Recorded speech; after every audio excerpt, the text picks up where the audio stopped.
প্রিয় দর্শক আসসালামু আলাইকুম। আমি জিনিয়া ঢাকা মিরপুর থেকে আবারও চলে আসলাম নতুন আরেকটি রেসিপি আপনাদের সঙ্গে শেয়ার করার জন্য। আজকে ভ্যানিলা সফট কেক বানিয়ে দেখাচ্ছি। সহজেই তৈরি করেছি, নতুনরা চাইলে বাসায় ট্রাই করতে পারবেন। যদি রেসিপিটা ঠিকঠাক ফলো করেন তাহলে আপনার কেকটাও অনেক বেশি সফট হবে। আর এরকম একটি সফট কেক বানিয়ে আপনি ক্রিম দিয়ে ডেকোরেশন করতে পারেন বাসাতেই। তো চলুন কথা না বাড়িয়ে আমরা মূল রেসিপিটা দেখে নিই। এখানে আমি 4টি ডিম নিয়েছি রুম টেম্পারেচারে। 4টি ডিমের কুসুমটাকে আমি আলাদা করে নিব আর ডিমের সাদা অংশটাকে 30 সেকেন্ডের মতো বিট করে নিব। 30 সেকেন্ড বিট হয়ে গেলে এখানে আমি সুগার পাউডার দিয়ে দিচ্ছি। আপনারা চাইলে আস্ত চিনিটাও দিতে পারেন। আর এটাকে মেল্ট করে নেবেন যে পর্যন্ত চিনিটা একদমই ডিমের সাদা অংশের সাথে মিশে না যায়, ঠিক ততক্ষণ পর্যন্ত ডিমের সাদা অংশের যেন কোনো রকম চিনির দানা দানা না থাকে। তো আমার হাতে সময় কম ছিল বা ঘরে ছিল, তাই আমি সুগার পাউডারটা এখানে ব্যবহার করছি। সুগার পাউডারটা দিয়ে আমি আরও 10 সেকেন্ড বিট করার পর এখানে আমি দিয়ে দিলাম হাফ কাপ পরিমাণে রান্নার কুকিং অয়েল। কুকিং অয়েলটা দিয়েও আমি 10 সেকেন্ডের মতো বিট করে নিয়েছি, বেশিক্ষণ করার দরকার নাই। এখানে আমি 1 চামচ কফি গুলিয়ে দিয়ে দিয়েছি আর 1 চামচ ভ্যানিলা এসেন্স দিয়েছি।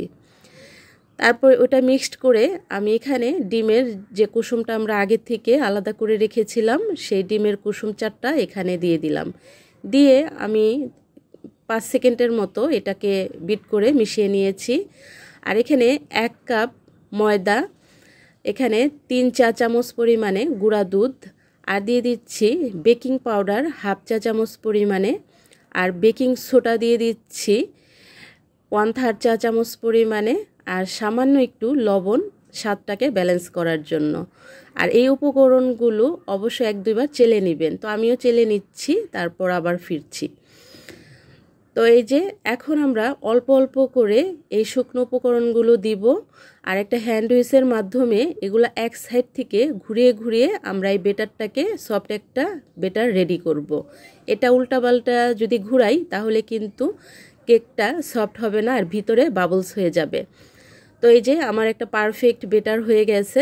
আর এখন আমি সসপ্যানে বাটার পেপার আগে থেকে কেটে রেখেছিলাম, সেখানে একটু উঁচু থেকে এভাবে ঢেলে দিবেন, এতে করে বাবল থাকলে বের হয়ে যাবে। একটা টুথপিক দিয়ে আমি নাড়িয়ে চাড়িয়ে দিলাম আর একটু ট্যাপ করে দিলাম যাতে করে এখানে কোনো বাবলস না থাকে। তো আমি ফ্রি হিট 5 মিনিট করে ওই হাঁড়িতে সসপ্যানটা বসিয়ে আমি 50 মিনিটের মতো এই কেকটা বেক করে নিয়েছি। এতে আমার কেকটা একদম পারফেক্ট হয়েছে।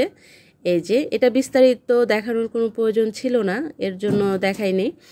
আর এই যে আমাদের কেকটা হয়ে গেছে। 1 ঘন্টার জন্য নর্মাল ফ্রিজে রেখে দিব ঠান্ডা হওয়ার জন্য। আর এদিকে আমরা কেকের ক্রিমটা তৈরি করে নিব। এখানে আমি টপিক্যালের ক্রিমটা নিয়েছি। তো টপিক্যালের ক্রিমে কোনো রকম সুগার পাউডার বা ভ্যানিলা এসেন্স কিছুই দেওয়ার দরকার নাই, এই ক্রিমটা একদমই পারফেক্ট থাকে। তো ক্রিমটা হয়ে গেলে আমরা এখানে যে কয়টা লেয়ার করব সেভাবে কেকটা কেটে আমরা ক্রিমগুলা দেব। আর এর জন্য এখানে সুগার সিরাপ দিতে হবে। আমি 2 চামচ কফি আর 3 চামচ চিনি দিয়ে একটা সুগার সিরাপ করে নিয়েছি, সেটাই এখানে পার্ট বাই পার্ট দিয়ে আমরা ক্রিমটা দিয়ে নিব। আর আপনারা যে যার মতো করে পছন্দ অনুযায়ী আপনারা ডেকোরেশন করে নিতে পারবেন কেকের। তো এই যে আমি 3টা পার্ট করেছি কেকটা, আর কেকটা দেখেই নিশ্চয়ই বুঝতেই পারছেন কতটা পারফেক্ট হয়েছে আর কতটা ইজিভাবে আমি তৈরি করে দেখানোর চেষ্টা করেছি। আশা করছি রেসিপিটা ভালো লেগেছে। ভালো লাগলে লাইক দিয়ে সাবস্ক্রাইব করে পাশে থাকবেন। ভালো থাকবেন। আসসালামু আলাইকুম।